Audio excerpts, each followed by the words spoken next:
Happy holidays, everyone, and welcome back to Dprieto TV, and welcome to the last Prietology episode of the year. This is the 7th time we've done a Prietology lesson this year, with us doing the finale of Season 5 back in January, and now Season 5, Episode 6 today. We have 2 more episodes left in this season. Episode 6, the local group of galaxies. We finished talking about our solar system, stars, and now we move to the biggest things, and one of the biggest things in the universe, galaxies. Specifically, the local group of galaxies, a cluster of galaxies which we live in. And we have a ton of other neighbors that we'll talk about today. So yeah, let us get back, and yeah, like I said, happy holidays. Christmas time, as you can see, my place is a bit decorated. As you can see, there's a stocking here. Hopefully there's something in there by Christmas Eve. So yeah, let us begin. I have some announcements at the end, considering we have the Christmas special coming soon. Get excited for that. And yeah, I'll stop talking now, so yeah, let's just go over key terms. Alright, so as we begin to wrap up Prietology for 2023, and as we're now hitting Season 5, Episode 6, let's go over our key terms. We only got 6 today, 2 less than we've had in the past episodes, in the past 2 episodes. Yeah, Milky Way, supermassive black hole, pretty interesting, Magellanic clouds, Andromeda Galaxy, Triangulum Galaxy, and SETI. That's an interesting one we'll talk about at the end. So yeah, let's go on our first term. Alright, let's kick off this festive episode with the first term. Our home in this gigantically, infinitely big universe, the Milky Way. Our home in the vast expanse universe that we call home, and it's about 13.7 billion years old. So, pretty old compared to other galaxies. Some galaxies in the local group are pretty young. So yeah, we are a relatively old galaxy. We were created long, long ago, and we house about 500 billion... That's wrong. That's supposed to say star. Alright, where was I? We house about 500 billion stars each, sometimes with their own planets orbiting it. So yeah, there is a ton of chance for life to be in our galaxy. Is there? Who knows? But yeah, it has 4 arms. As you know, it's a spiral galaxy, which we'll get into a bit. If you see the picture of the Milky Way before, there's a picture of the Milky Way. As you can see, very cool. It has 4 arms. They are called Perseus, Cygnus, Centaurus, and Sagittarius. Some of them are named after our constellation. So like Perseus is a constellation, I forget what it is. I think it's a warrior or something. Cygnus is the swan, Centaurus is the centaur, and Sagittarius is the goat. I think it's a goat, Yeah, alright. So yeah, those are the 4 arms of the Milky Way. We are in the Orion arm, which is a section of the Sagittarius arm. So, coming back to spiral galaxies, there are 3 types of galaxies that astronomers classify. Spiral galaxies, like our galaxy, elliptical, and irregular. I'll save those last two for next episode, because we're going to be talking about them much more next episode when we continue about galaxies. Fun fact. Our center, the center of the Milky Way, is full of red and yellow stars, which essentially kind of makes it look like a fried egg. So if you look at a picture of the Milky Way from like far, far away, or not far, far away, but from like, if you were to go to like a bird's eye view of the Milky Way, which is a bit too far for us, it's full of red and yellow stars, so the center makes it look like a fried egg. So just, it's kind of like very cloudy around a very yellow, red center, orangish almost. Fun fact, if you ever wonder why it's called the Milky Way, it's actually pretty interesting. Milk, as you know, it's a liquid, it's cow, comes from cows. It's called the Milky Way because in telescopes long, long ago, it looks like a bit of spilled milk from Earth's sky. So if you literally spill the jug of milk, not that I'm saying that you should, but if you spill a jug of milk, it kind of looks like like I said, kind of like that fried egg shape. So yeah, that's why it's called the Milky Way. All right, if you thought black holes were interesting and somewhat frightening and exciting enough, supermassive black holes should really, really, really, really, really interest you. Supermassive black holes. If you thought black holes are big enough, they could get even bigger. It's an astronomically huge black hole at the center of our galaxy, our Milky Way galaxy, and it has the strongest amount of gravity in the universe. It is incredibly strong. If you are sucked into it, you are a goner. You are being spaghettified into an infinitesimally small point that fast. You are gone. You're spaghettified and shrunk it down. So yeah, the reason why we're not able to be sucked in is that there's a lot of stars around it. There's a lot of stars guarding it and essentially like those are the stars around it. Those are the ones getting sucked in. We're a bit too far out to feel its effect, but yeah. So we're safe. We won't be sucked into a black hole at the center of our galaxy, even though there is one. It works like any other black hole. They're just called supermassive black holes because they're bigger, which means they have a much stronger gravity than your everyday black hole, which is formed from a star, a supernova. Remember that from last episode? Card up here. It works like any other black hole in the terms that it has no radiation, is able to escape it, so light, infrared, X-ray, gamma ray, radio, microwave, ultraviolet, nothing is able to escape it. It's just more powerful, like I said. They just have a stronger gravity, unlike our other black holes. In other younger galaxies, supermassive black holes also exists. So, in these younger galaxies, they make the galaxies look like they're flashing colors at their center. These younger, smaller galaxies, if they have supermassive black holes at the center, they literally tear the galaxy apart. They suck it in from the inside. They just rip it to shreds. And then, with these supermassive black holes, they can expel tons and tons of antimatter, which is something we talked about a long time ago in Season 2, when we talked also about strong force in the center of the atom. So yeah, antimatter, it can be made from these younger galaxies which get teared apart from these supermassive galaxies. So yeah, not very friendly, these black holes.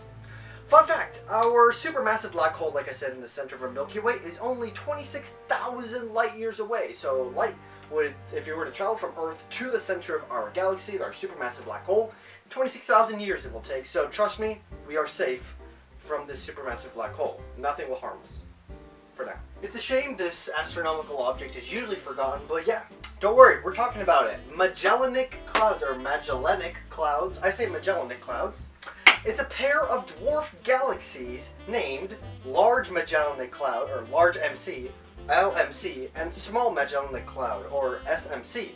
And they are named after the Portuguese explorer Ferdinand Magellan. That is a huge name in, like, New World explanation. Magellan. These are named after him. The Magellanic Clouds, I think it's because he actually found them. Actually, on a voyage once. I think that's someone on the ship probably looked into the night sky and was like, oh, those things look cool. Named after him. LMC is in the constellation Dorado, which is the dolphin, which is kind of interesting. It's not related to that whatsoever. And SMC, the Small Magellanic, oh my goodness. The Small Magellanic Cloud is in Tucana, the Tucana constellation, which is the toucan. You can see that's more similar. This is the Magellanic Clouds. As you can see, they're pretty similar. They're pretty similar shape. There are two sizes, as you can see. But yeah, they're like wispy little clouds traveling in the universe. And speaking of traveling in the universe, they are right outside the Milky Way. So they're also in the local group. All these things are in the local group, except our last term. But yeah, these are also in the local groups. They sit right above it. They have a great view of the galaxy. They sit right above with a bird's eye view. It's fantastic to see them up there if we ever get to the Magellanic Clouds, which I don't think we can. The thing about the Magellanic Clouds is that the Magellanic Clouds in general weigh more than 1 billion suns, so they are incredibly heavy. They're dwarf galaxies, so they're very small galaxies, and they can shine as brightly as 2 billion suns.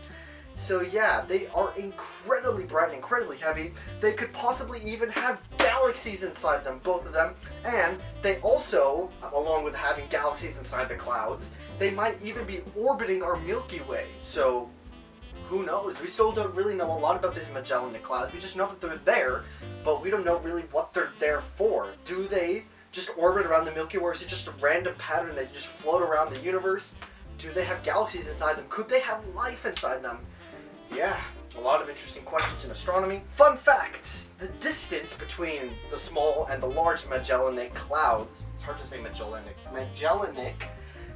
the distance between the two clouds, 75,000 light years. So they're not somewhere close. They're pretty macro far from each other. Pretty big distance between them. But yeah, pretty interesting terms. All right, we're halfway through the episode. Let's go into the second half. All right. Like I said, our galaxy is part of something called the local group, which is a big cluster of other galaxies that are around us. Here's one of our friendly little neighbors, but is it friendly? We'll have to see. The Andromeda Galaxy. You've probably heard of this before. It's probably the second most known galaxy in the local group and just in general, after our Milky Way. The Andromeda Galaxy, it's a neighboring galaxy and is the largest galaxy in the local group that is located in the Andromeda constellation, or Andromeda is the princess.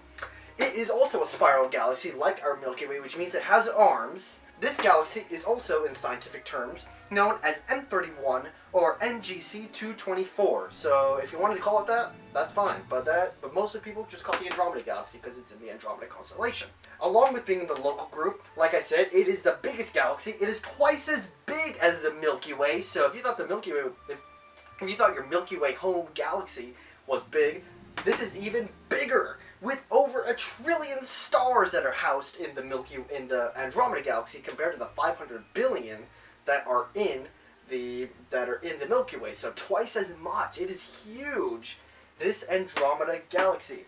The thing that's interesting about the Andromeda Galaxy, just being another galaxy in the local group, is that it is literally, quite literally, on a collision course towards us. It is literally hurtling towards us, and it will hit the Milky Way in 5 billion years. So if you live to 5 billion years old, you'll see it. But trust us, for our generation, for probably 3 generations above, we'll be fine. We won't see our galaxy smothered and crash into another galaxy. We'll talk about colliding galaxies next episode. Fun fact, the most distant object that we can see with the naked eye is the Andromeda Galaxy. The most distant object besides like a planet or something like that, the most distant thing that we can see is the Andromeda Galaxy. It is incredibly far, but still, it's on a collision course towards us. But yeah, just another friendly neighbor in our local group neighborhood.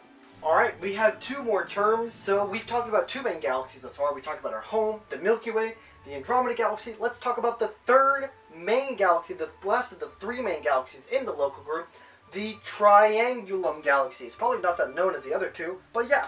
It's a spiral galaxy, and I said the 3rd of the 3 main galaxies in the local group, and it is located in the constellation Triangulum, which is, you guessed it, the triangle. It's the Triangulum Galaxy, located in the Triangle constellation. The spiral galaxy like our other 2 ones, so we got some big spiral galaxies. It's a young galaxy, but this is where the catch is. It hosts 95% of all matter in the local group. It's very small. Well, it's not really small, but it's a really young galaxy, but it has 95% of all matter in the local group. So it is very dense with all that. The other 2 just have a little bit more. So if you think about it, Andromeda Galaxy has about 1 trillion stars. Think about how much this has. It is expanse galaxy. It's really interesting, even though it's not one of our main known ones. The thing about the Triangulum Galaxy as well is that it's literally facing the Milky Way, so we can see it pretty easily with telescopes. It is a beautiful thing. This is the Triangulum Galaxy. It looks pretty cool. Yeah, it's kind of similar to our other galaxies. Like, remember that spiral galaxy shape in our local group? A lot of our local group galaxies, pretty spiral shape. It is one also. The other interesting thing about the Triangulum Galaxy, it's one of the largest star formation areas. It has one of the largest star formation areas in its arms. One of its arms, I forget what it's called. A lot of star formation. So remember our star birth nebulas from a while ago? Though a lot of those are located in its arms. So a lot of the stars that we have, sometimes they come from the Triangulum Galaxy. So you can thank the Triangulum Galaxy for making a lot of our stars. You can thank the Triangulum Galaxy for having 95% of all matter. You can also thank the Triangulum Galaxy for having a very cool constellation location. Triangle. The Triangle. It is the Triangle Galaxy. Too bad it's not shaped like a triangle. Fun fact about the Triangulum Galaxy, if we want to go to it, it would take us a long time because it is 2.9 million light years away from the Milky Way. So, unfortunately, we're not able to get to this beautiful galaxy anytime soon. So yeah, we got 1 more term to go, and it's pretty interesting. Alright everyone, here we go. The last term of Season 5, Episode 6. Our final term. Today's episode about our introduction to galaxies. SETI. It's not a galaxy, it's not a thing, it's a machine. It's not an astronomical object, it's an acronym actually. It stands for the Search for Extraterrestrial Intelligence. My intelligence kind of got fuzzy there, but yeah. The Search for Extraterrestrial Intelligence, and it literally does what it stands for. It searches for extraterrestrial intelligence. It's a big satellite, a big observatory machine, and it's essentially, it detects, it's there detecting signals possibly from aliens or alien life somewhere in the universe. If they were really alone, it's essentially, it looks for alien life and sees if we're really alone. Are we really alone in this vast expanse universe? Like I said, there are a ton of stars in our Milky Way, in our Magellanic clouds, Andromeda Galaxy, Triangulum galaxies. Yeah, are we really alone? Who knows? It literally sends out text messages or like signals or like literally messages with text and uses the most powerful radio telescopes in the universe, and not in the universe but in our world, and essentially just waits for a response. It's literally just beep, beep, beep. It just sends responses every single day and sees if anyone's home. See if anyone's out there in the universe. To hers, it's mostly been a bit of a failure almost. It's mostly just heard a lot of static from space, so it just really gets nothing back really. But yeah, is there the possibility of life? Who knows? We are in a big Milky Way. We're in a lot of stars surrounding us. 500 billion stars. The Andromeda has a trillion, so you gotta think there has to be some chance of life. Who knows? Fun fact, we actually have gotten a signal from SETI. SETI has actually gotten a signal before, back in 1977. It has gotten a message back, literally a text message back. Do you want to know what it said? Wow. That's literally what it said. Wow! Exclamation mark. That's literally what it said back in 1977. Is that a sign of life? Who knows? Are the aliens saying, wow, these people finally communicated with us? Who knows? We'll have to see in the future. So yeah, season 6, no, my goodness, why do I keep saying season 6? Season 5, episode 6 is done. We're done talking about galaxies for the meantime, so yeah, let's move on to announcements. Whew, what an episode. We finished talking about our first part with Galaxies. Season 5, episode 6 is wrapped up like a Christmas present. Speaking of Christmas present, let's go to announcements. Like I said in the beginning of the video, this was our last Prietology lesson of the year. We've got a great year of Prietology. We finished season 4 and episode 6. We've done season 5, episode 1, 2, 3, 4, 5, and 6. 7 episodes total of this year of Prietology. That is a record for Dprieto TV. What a year it has been for this. I cannot wait to conclude Prietology with season 5, episode 7 and 8. The grand finale Prietology coming next year. Stay tuned for that. But more importantly, next video is the 2023 Dprieto Christmas Special. Tune in. We're doing something brand new. We're not doing the challenges like we did before. Unfortunately, no Bean Boozled this year. But we're doing something new. You'll have to tune in. Write this down. This is the premiere date, December 24th at 2 p.m. Eastern. December 24th at 2 p.m. EST is the premiere of the 2023 Dprieto Christmas Special. I've been posting, as you can see, Dprieto's Christmas Countdown, and I'll be posting shorts next week on the week of Christmas, the week before Christmas. So yeah, get excited for that. It is Christmas time. We cannot wait. I know what we're doing. Filming. I'm going to start filming soon. Probably the coming week. So yeah, get excited. Get excited for it. December 24th at 2 p.m. Eastern. Speaking of Prietology, our next episode will be coming in... It'll be coming in 2024, but before that, I'll be taking a bit of a break. I've been working a lot on Dprieto TV, so the next video after the Christmas special will probably be coming mid to late January. I want to take a bit of a break for myself, and after that, we'll start back with Prietology, we'll start back with gaming, and yeah, we'll conclude Prietology.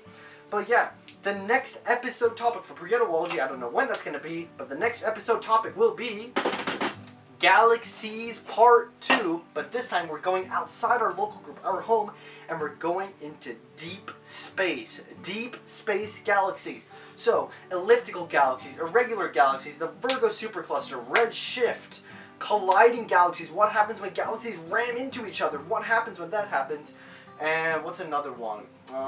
Yeah, I forget the rest of the ones, but yeah, we got some interesting terms for the next episode of Prietology, but yeah.